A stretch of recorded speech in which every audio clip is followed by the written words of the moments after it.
Hello everyone. We're going to do something new, a little different, with a new video series here that I'm going to do for the ISA called Short Story Time. Pretty straightforward, not very inventive name, but it gets the point across. What I'm going to do is read a short story, which will be less than 3 minutes, needs to be less than 3 minutes. And I want you all to try to take a little inspiration from this, to write your own really teeny tiny little short stories. Also, you can use this story to inspire you for a scene in your own movie or TV series. You can steal this if you want. I wrote this myself. Go for it. You can have it. But I would love to hear your comments. So definitely let me know what you think of the story, what happens next, because the key to all these little short stories, they're going to end on a cliffhanger. And eventually we're going to open it up for ISA members to submit their own short story, and then I'll be able to read them like I am right now. So let's just get started, huh? The unopened letter. The attic smelled of mothballs and tired wood, the air thick with the scent of unwanted memories. Anna hadn't planned on coming up here tonight, not really. She had only meant to grab an old suitcase for a birthday trip she was already late for, and forgot that she tossed her case up in this drafty old room. But the suitcase was tucked behind a pile of old boxes, and moving them felt like she'd stirred up memories of a past she hadn't lived, but always felt lingering in the bones of this house.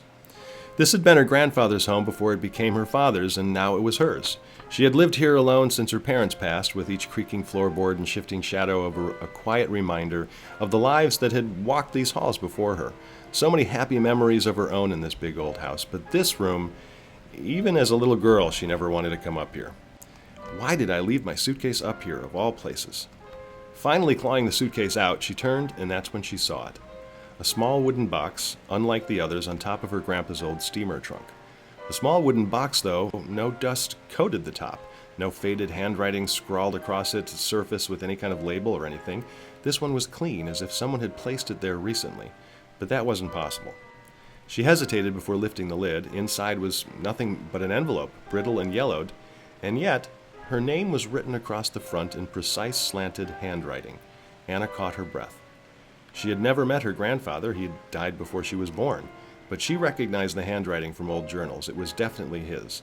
Her fingertips tingled as she picked up the letter, her heart beating unevenly. The envelope was sealed. What is this? She hesitated before opening it, as if part of her already knew that she probably shouldn't be so curious, but her name is on it.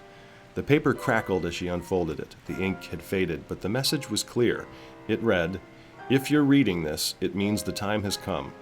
You must leave the house before midnight on your 30th birthday."